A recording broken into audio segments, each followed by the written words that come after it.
그만하시죠.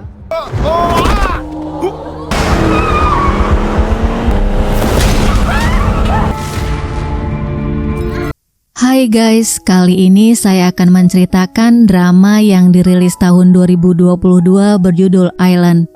Sebelum dimulai, subscribe, like, dan komen ya guys, agar channel ini bisa lebih berkembang. Drama ini diperankan oleh Kim Nam Gil sebagai Fan, Lee Da-hee sebagai Won Mi-ho, dan Cha Eun-woo sebagai Yohan.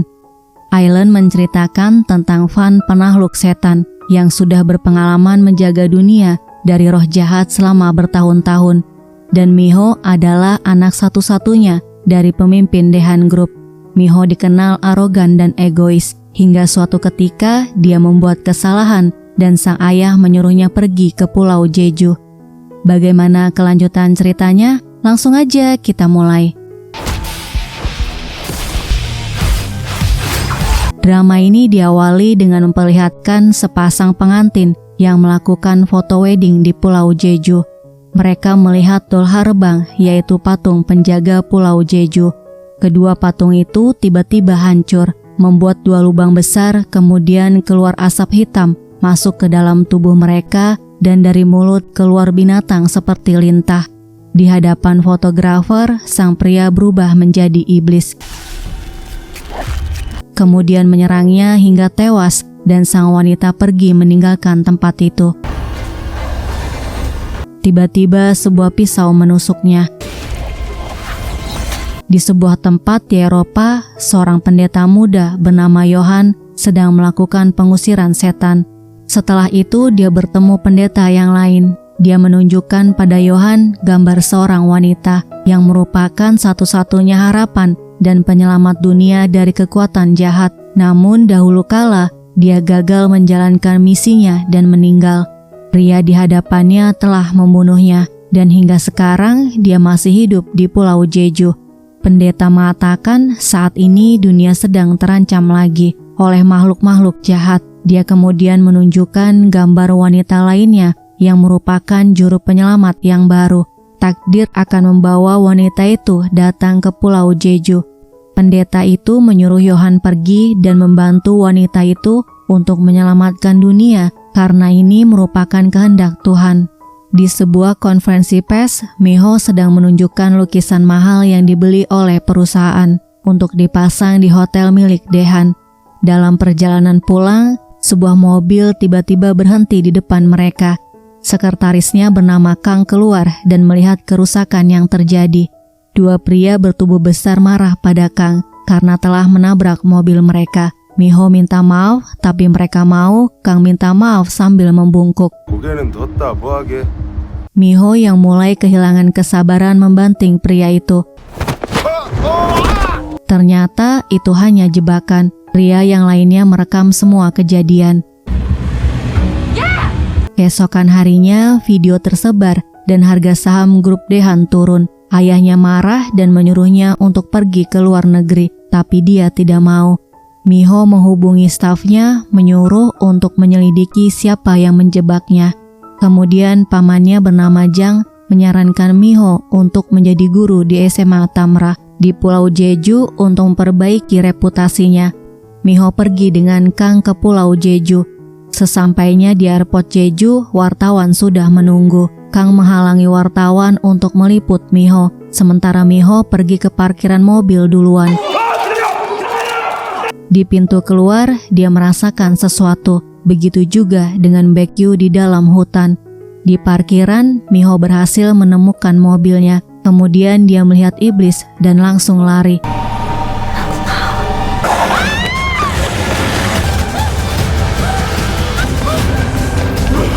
Mi-ho masuk ke dalam sebuah mobil, tapi iblis itu tidak berhenti. Dia merusak mobilnya, membuat Mi-ho sangat ketakutan. Tidak lama kemudian, Fan datang untuk menyelamatkannya.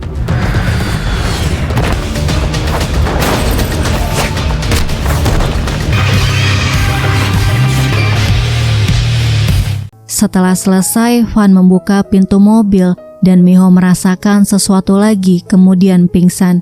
Ketika Miho sadar, di hadapannya sudah ada Kang dan Jang. Mereka berada di sebuah villa tersembunyi agar wartawan tidak mengganggu Miho.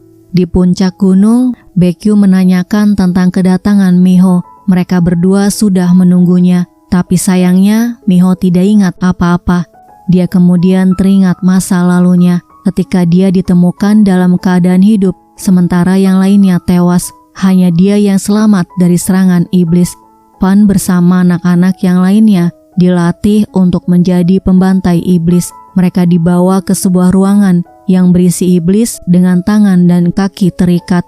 Tamra adalah tempat suci yang dibuat untuk menyegel iblis, tetapi mustahil melawan mereka dengan kekuatan manusia. Dengan pisau khusus, darah iblis diambil, kemudian dimasukkan ke dalam tubuh anak-anak itu. Hanya 2 anak yang berhasil bertahan, yaitu Fan dan Gungtan. Di dalam tubuh mereka mengalir darah iblis, jadi mereka separuh iblis dan manusia. Mereka berdua menjadi pembantai iblis dan dilatih dengan sangat keras, hingga Wonjong merasa kasihan pada mereka. Pada suatu hari, dia membebaskan mereka dari penjara ketika yang lainnya sedang berdoa. Namun, Fan melukai Wonjong ketika dia membuka borgolnya karena ketakutan. Ketika mereka melarikan diri, tiba-tiba Wonjong pingsan karena lukanya tidak diobati. Akhirnya, Fan membawanya kembali ke kuil. Mereka dihukum dan dipenjara lagi.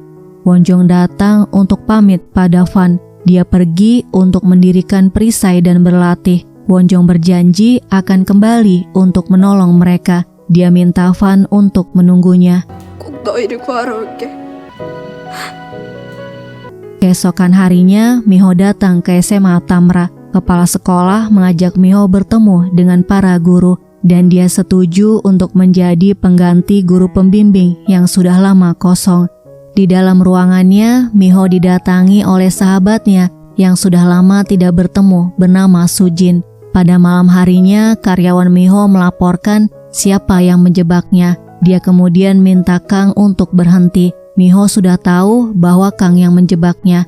Dia dibayar oleh bibinya yang sangat ingin mengalahkan Miho untuk mendapatkan hak manajemen grup Daehan. 제가 다 설명할게요. Miho sangat kecewa pada Kang karena dia percaya padanya dan menganggapnya keluarga. Tidak punya pilihan lain, dia memecat Kang karena sudah mengkhianatinya. Kang merasa bersalah dan teriak minta maaf, tapi Miho terus berjalan sambil menghubungi pamannya untuk datang menjemput. Tiba-tiba asap hitam masuk ke dalam tubuh Kang. Setelah menutup teleponnya, Miho melihat Kang berubah menjadi iblis. Miho lari masuk ke dalam hutan. Kang mencekik lehernya. Saat itulah Fan datang untuk menyelamatkannya.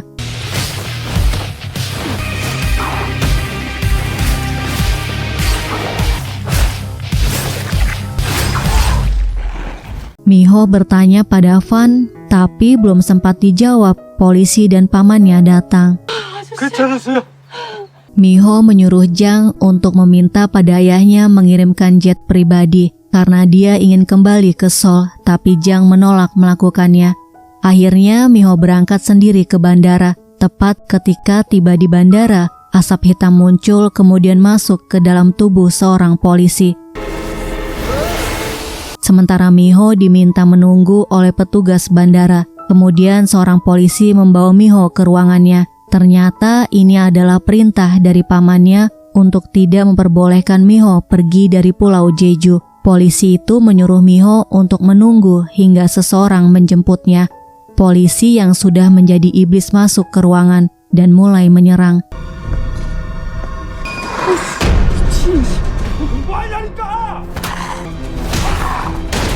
Miho berhasil kabur dan masuk ke sebuah mobil di parkiran.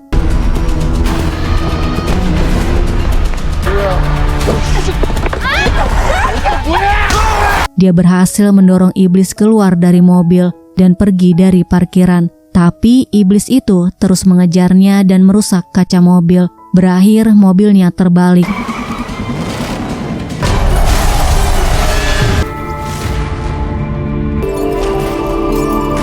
Miho buru-buru keluar dan bersembunyi. Ketika dia ketahuan, Van datang menyelamatkannya lagi.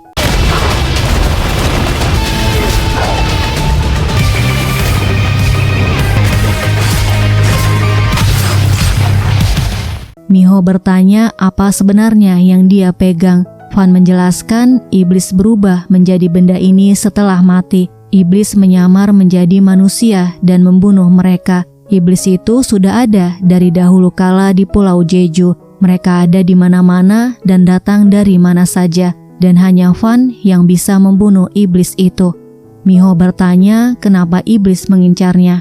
Van mengatakan sudah takdirnya memancing mereka untuk datang. Kemanapun Miho pergi, iblis akan mengikutinya dalam bentuk manusia, kemudian membunuhnya seperti sekretaris Kang. Selanjutnya Yohan datang ke tempat Jang. Dia sudah mengetahui mengenai ramalan bahwa tepat ketika kegelapan akan melahap dunia, akan muncul satu penyelamat yang bisa mencegah kehancuran dunia. Sayangnya pada misi sebelumnya dia gagal, jadi dunia terancam dikuasai oleh kegelapan lagi.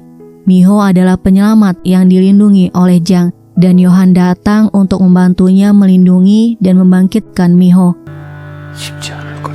Keesokan harinya, Yohan mengikuti jejak Miho dan iblis yang mengejarnya. Yohan menghubungi Jang dan bertanya apakah dia mengetahui tentang pria kegelapan. Jang memberitahu dia pernah melihatnya satu kali ketika pertama kali datang ke Pulau Jeju. Di dalam kamarnya, Miho ketakutan teringat ucapan Van bahwa iblis akan terus mengikutinya. Tiba-tiba Van datang, dia baru saja membunuh satu iblis di dekat villa. Miho mendapatkan ide untuk menjadikan Van pengawalnya. 얼마면 되겠어요? Dia membuatkan kontrak untuk Van. Miho menanyakan nomor KTP dan ponselnya, tapi Van tentu saja tidak punya. Kemudian Miho menanyakan namanya. 반. 그냥 반? Setelah itu dia membacakan kontraknya dan memintanya untuk pindah ke villanya. Kemudian menyuruhnya untuk menulis jumlah gaji dan menandatangani kontraknya. Van merasa tidak suka dengan sikapnya yang sombong, jadi dia mau pergi. Tapi Miho memohon untuk menjaganya malam ini karena dia sangat ketakutan. Miho tidur dan Van duduk menjaganya. Dia melihat tanda di tubuh Miho dan teringat ucapan nenek Baekgyu. Jika memang dia wonjong, dia akan memiliki tanda luka tusukan ketika Van berubah menjadi iblis dan membunuhnya. Keesokan harinya, Miho melihat Van sudah menandatangani kontraknya. Miho memberitahu bahwa dia mempekerjakan pegawai baru dan meminta Jang untuk menyiapkan kamar. Dia memperkenalkan Van pada Jang, tapi Van malah bersikap cuek dan masuk ke mobil, kemudian duduk di bangku penumpang. Jadi, Miho yang nyupirin pengawalnya. Sepanjang perjalanan, Miho berusaha mencari tahu siapa Van. Apakah dia memiliki kekuatan super dan bisa terbang seperti Superman? Tapi Van tidak menjawab satupun pertanyaan Miho.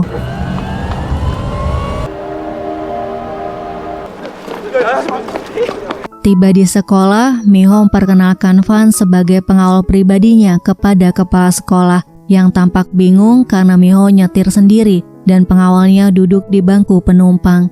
Di kelas, Miho memperkenalkan dirinya, kemudian mengabsen mereka satu persatu. Suryeon adalah salah satu siswi yang tidak hadir. 수련이 오늘 학교 안 나왔는데요? Tiba-tiba di hadapannya ada siswi bernama Yomji yang terang-terangan mau membolos dan tidak peduli jika dia dihukum. Yomji datang ke rumah Suryeon. Dia tidak masuk sekolah karena tubuhnya penuh dengan lebam. Pelakunya adalah pacarnya, Gyeongjon. Ketika dia ingin memutuskan hubungan mereka dan ketahuan merekam video untuk dijadikan bukti, Gyeongjun memukulnya. Gyeongjun juga mengancam akan membunuhnya dan menyebarkan foto pribadi milik Suryeon jika dia berani melaporkannya. Suryeon merasa ketakutan dan putus asa. Dia menyuruh Yomji untuk pergi.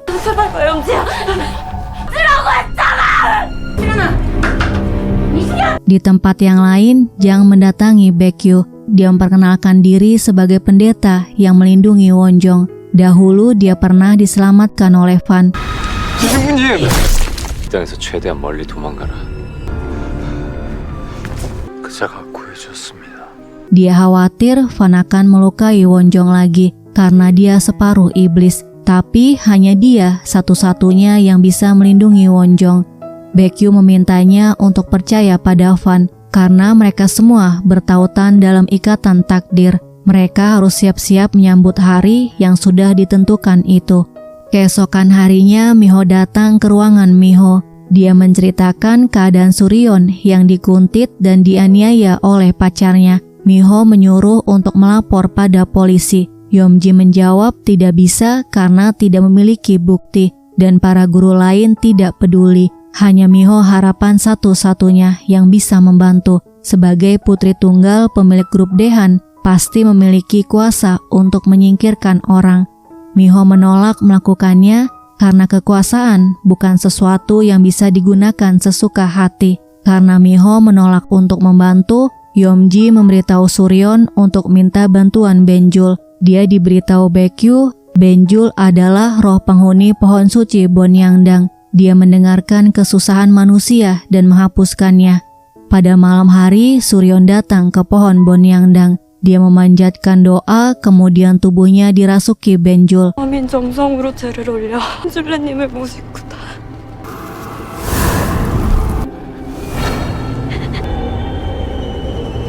Van dan Baekgyu merasakan kehadiran Benjul. Selanjutnya, Yohan datang ke villa dan Jang memperkenalkan Yohan sebagai keponakannya. Mereka minum bersama hingga Miho mabuk dan hampir jatuh, tapi Van memegangnya. Yohan memperhatikan Van, pria kegelapan yang sangat ingin dia temui. Keesokan paginya, ketika Miho melewati kamar Yohan, dia melihatnya sedang berdoa. Miho tidak menyangka Yohan seorang pendeta. Di jalan, Van meminta Miho untuk menghentikan mobilnya, kemudian dia masuk ke dalam hutan tanpa memberitahu apa-apa pada Miho. Yohan mengatakan dia akan mengawalnya. Di dalam lingkungan sekolah, Yeomji tiba-tiba jatuh di depan mobil Miho dan minta tolong padanya. Yeomji menceritakan mengenai Suryeon yang memanjatkan doa pada Benjul, roh yang mendengarkan dan membebaskan manusia dari kesusahan mereka. Yeomji mengantar Miho dan Yohan ke rumah Suryeon, sementara Van melihat lubang besar di tanah dan senjatanya bergerak terus. Miho bertemu dengan orang tua Suryeon yang mempersilahkannya untuk langsung masuk ke kamarnya karena dia melihat Suryeon sekarang bersikap sangat aneh.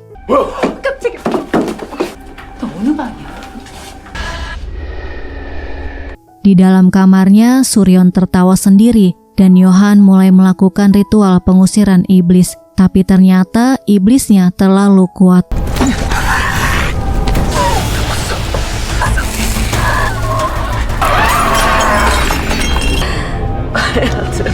Kamar Suryeon berubah menjadi hutan. Miho dan Yohan berjalan menyusuri hutan.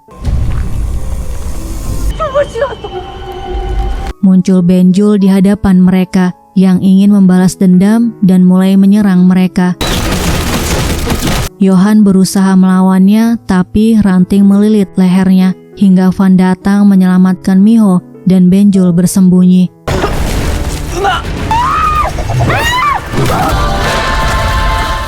Kemudian mereka berdua bertarung melawan Benjul.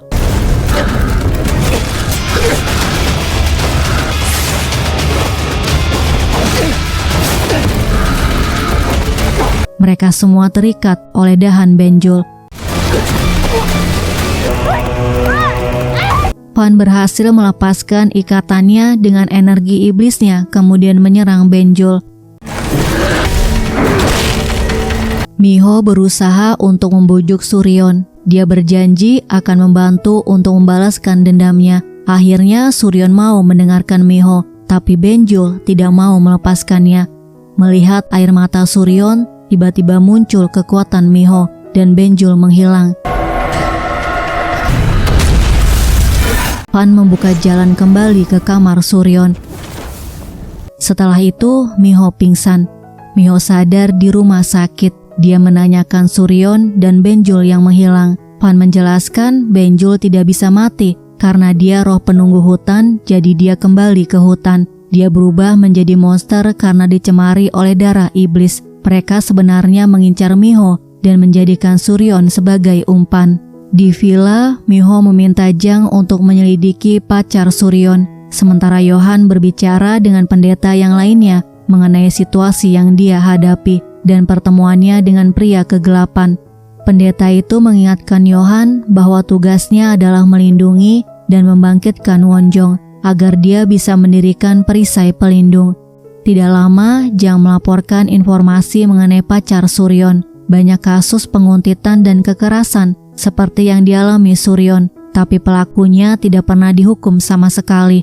Ayah Gyeongjun adalah seorang direktur berpengaruh. Semua kasus ditutup karena tidak ada bukti, sama halnya dengan kasus Suryon. Miho menanyakan ponsel Suryon yang sudah dia berikan pada Jang.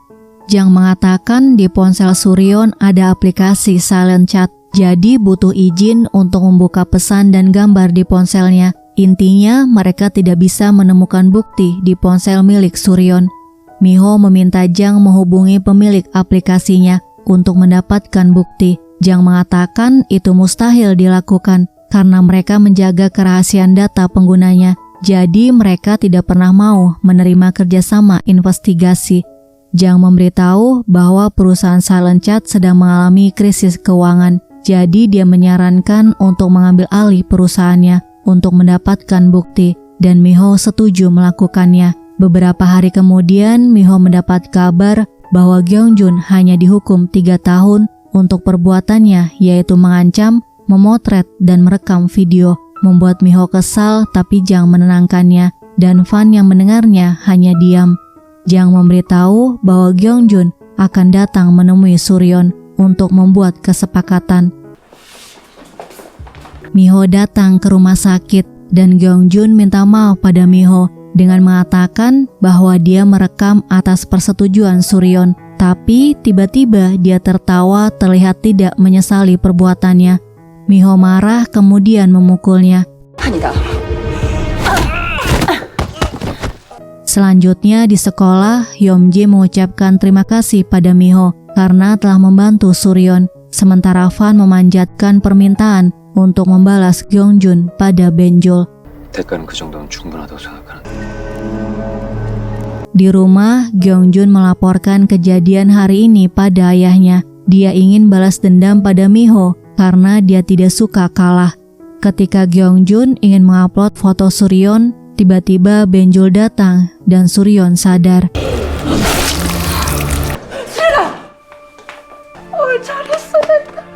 Di sekolah, Baekyu sangat senang bertemu dengan Miho. Sujin datang dan memperkenalkan Baekyu pada Miho. Baekyu adalah ketua Hanyo yang mengelola restoran di gunung. Dia telah banyak menyumbangkan uang ke SMA Tamra yang digunakan untuk para murid. Baekyu memberitahu bahwa dia adalah nenek Yeomji. Dia juga mengundangnya untuk datang ke restoran miliknya karena banyak yang ingin dia katakan padanya.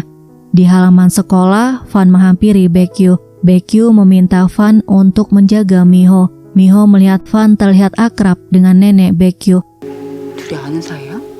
Di rumah, Miho mendapatkan kabar Gyeongjun tewas. Kemudian dia keluar menemui Fan. Miho bertanya apakah dia yang membunuh Gyeongjun. Fan mengatakan bahwa dia tidak membunuh manusia. Setelah itu, Miho memberikan ponsel pada Fan agar dia bisa menghubungi dan memanggilnya kapan saja. Di meja makan, Miho makan kroket udang yang dibeli Yohan. Kemudian memutuskan memberikan kroketnya pada Fan. Di luar, Fan menyuruh Yohan keluar dari tempat persembunyiannya.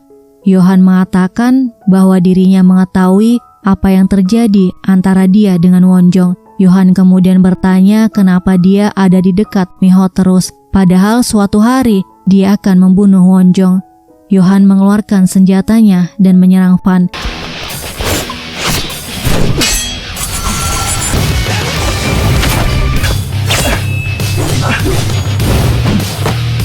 Hingga masuk ke sebuah bangunan dan Fan mengikutinya.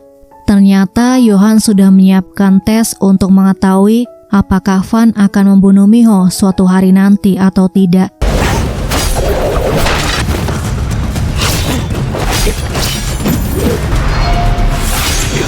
Mereka bertarung lagi sampai akhirnya Johan berhasil mengikat tangan Van dan membangunkan iblis di dalam diri Van.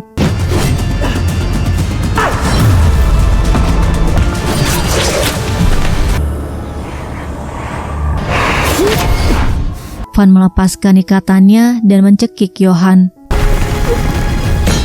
Sementara itu, Miho mencari Van karena dia ingin memberikan kroket udang padanya. Dia melihat pecahan kaca, kemudian masuk ke bangunan itu dan naik ke atas. Di atas, dia melihat Van mencekik Johan. Miho menjatuhkan piringnya, dan Van melihat ke arahnya, kemudian menyerangnya.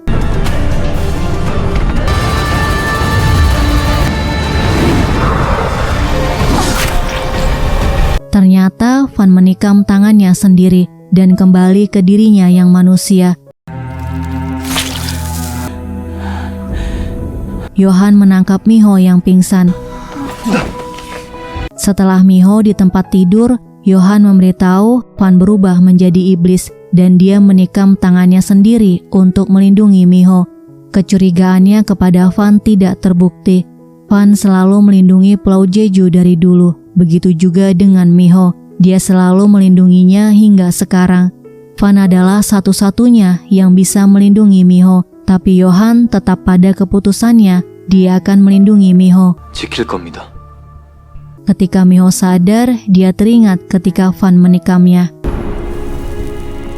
Di tempat yang lain, Gungtan mengeluarkan iblis dan Van bisa merasakannya.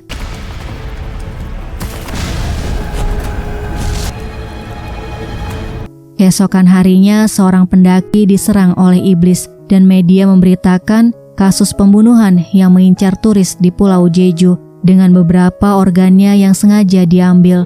Adegan selanjutnya, Miho masuk ke hutan mencari Van, kemudian mendaki mengikuti GPS di ponsel Van.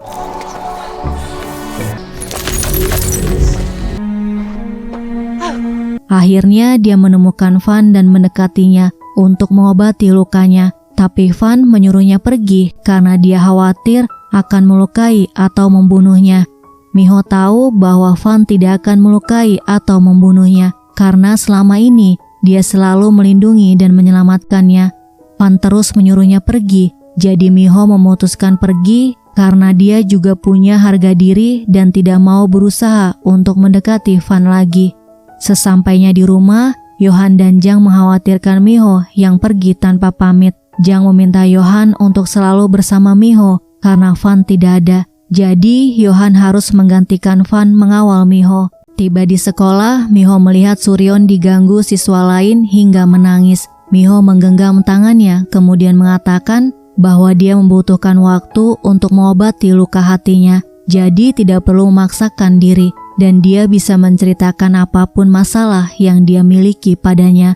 Sayangnya, Suryon tidak tahu siapa yang ada di hadapannya. Yomji memberitahu bahwa merekalah yang menolongnya. Suryon kemudian mengucapkan terima kasih pada mereka. 정말 감사합니다. 이렇게 학교에서 얼굴 보니까 좋다. Selanjutnya, Miho bertemu dengan Sujin dan janji akan datang bersama Johan ke kafenya malam ini untuk memilih gaun pengiring wanita. Sujin akan menikah minggu depan di kafe miliknya. Sementara itu, Baekgyu mengobati luka Van. Van memberitahu bahwa dia hampir membunuh Miho, jadi dia memutuskan untuk mengawasinya dari jauh. 내가 없어야 그 아이가 살아. Saat makan malam, Johan mendapatkan telepon dari seseorang yang menyebutkan nama kakak Johan, yaitu Chanhee. Miho dan Jang mendengarnya. Jang memberitahu Johan terpisah dari kakaknya saat mereka masih kecil. Mereka diadopsi sama-sama tapi terpisah setelahnya. Sejak saat itu, Johan terus mencari kakaknya. Miho meminta Jang untuk mencari kakak Johan. Sekarang Chanhee bekerja di kapal. Kapten menyuruhnya membersihkan kapal sementara mereka pergi minum.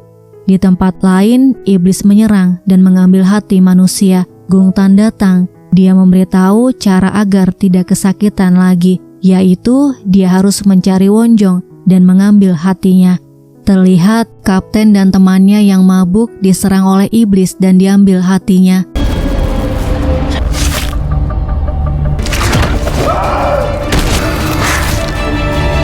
Kemudian dia pergi karena tidak menemukan hati miliknya. Gungtan datang dan melukai pria yang sudah tewas itu. Setelah itu terlihat Miho datang bersama Yohan ke kafe Sujin. Tunangan Sujin bernama Songjun memberikan Yohan undangan pernikahan. Kemudian Sujin dan Miho memperlihatkan gaun yang akan mereka pakai di hari pernikahan Sujin. Miho memberikan hadiah pernikahan menginap gratis tanpa batas di hotel miliknya. Di luar, Fan mengawasi Miho, kemudian dia datang ke restoran Baekgyu. Teman-teman Baekgyu memberitahu ditemukan mayat di dekat bar Panhori dengan jasadnya penuh luka. Fan datang ke rumah sakit di Panhori untuk memeriksa jasadnya. Ketika melihat jasadnya, dia tahu pelakunya adalah Gungtan. Selanjutnya, Miho mengajak Yohan pergi ke panti asuhan di mana dulu mereka tinggal. Yohan teringat kenangannya bersama Chanhee hingga mereka diadopsi. 야, 좀 웃어봐. 웃어. 그렇지. 좀 웃어. Pegawai Miho memberikan alamat Chanhee pada Yohan. Di atap terlihat Gungtan mengawasi. Tiba di villa, Sujin menghubungi Miho memberitahu tunangannya akan membawakan korsase dan kek wortel yang dia buat untuknya. Songjun pergi sendiri karena Sujin harus memeriksa tugas sekolah. Di jalan, Songjun tiba-tiba berhenti. Dia turun dari mobil dan ada yang menyerangnya. Fan datang ke villa. Dia melihat Gungtan mengangkat tubuh Songjun. Miho keluar untuk menunggu Songjun dan dia bertemu Fan. Miho sangat terkejut ketika melihat Songjun. Jang dan Miho membawa tubuh Songjun ke rumah sakit. Sujin datang, dia menangis histeris. Fan sangat marah pada Gungtan hingga ingin membunuhnya karena dia telah membunuh banyak manusia.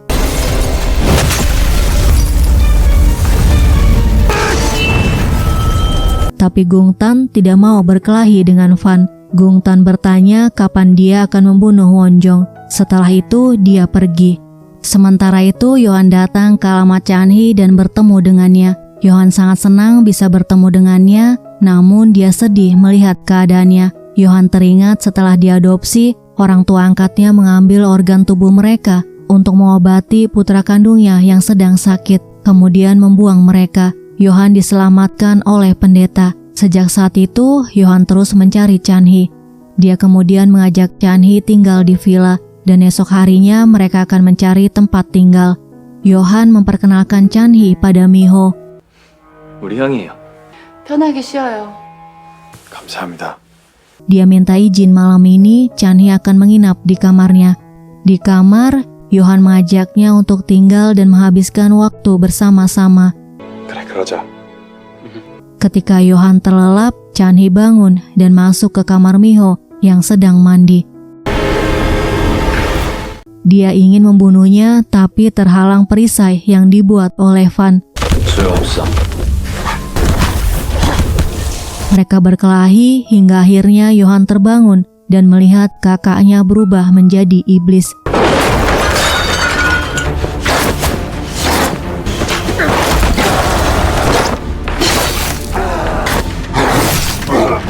Dia menghalangi Fan yang ingin membunuhnya. Chanhee kabur dan Fan mengejarnya.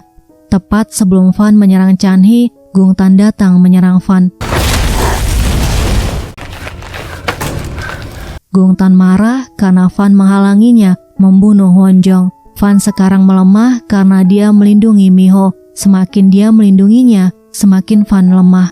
Gungtan memberi pilihan pada Fan, membantunya atau mati di tangannya ketika mereka bertemu lagi. Setelah selesai mandi, Miho bingung melihat ruangan yang hancur berantakan. Dia bertanya pada Yohan apa yang terjadi. 저 잠깐만 나갔다 올게요. Keesokan harinya, Miho hadir di upacara kematian Songjun, tapi dia tidak mampu menemui Sujin yang sangat berduka. Miho naik ke bukit mencari Fan dan melihatnya terluka parah. Dia bertanya pada Fan apa yang sebenarnya terjadi.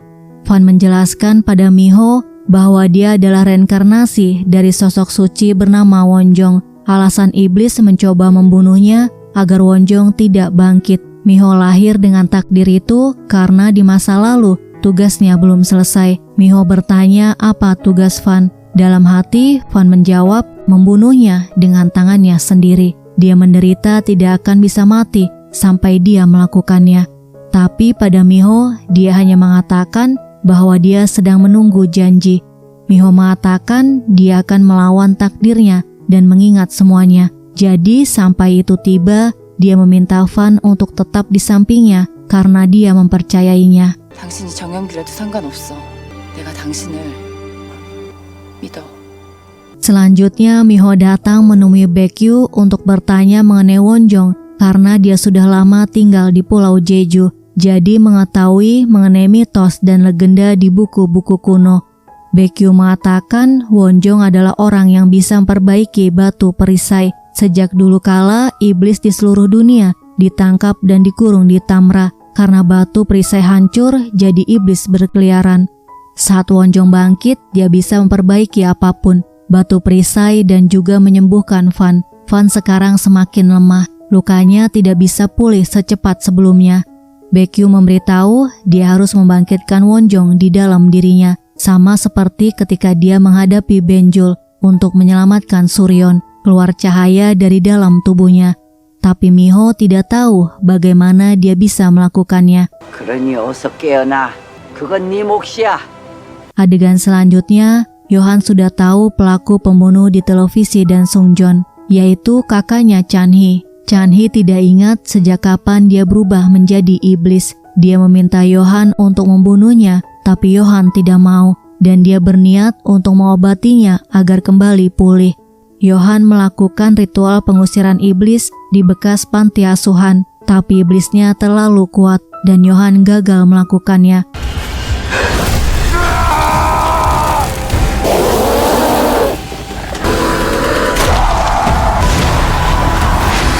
Chanhee meminta Yohan untuk membunuhnya, tapi Yohan tidak mau. Yohan kemudian memohon pada Miho untuk menyembuhkan kakaknya karena dia melihat Miho bisa menyelamatkan Suryeon. Miho datang bersama Yohan. Dia melihat Chanhee kemudian memegang tangannya.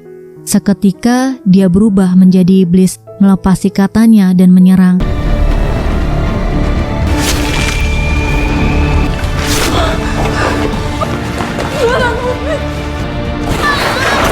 Van datang untuk menyelamatkan Miho, tapi kali ini dia belum pulih dari lukanya, jadi dia kalah.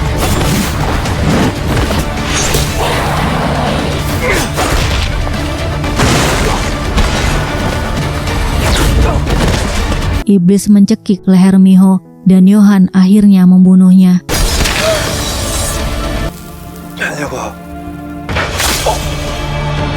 Guys, part 1 sampai di sini ya. Terima kasih sudah melihat video ini. Sampai jumpa di video selanjutnya.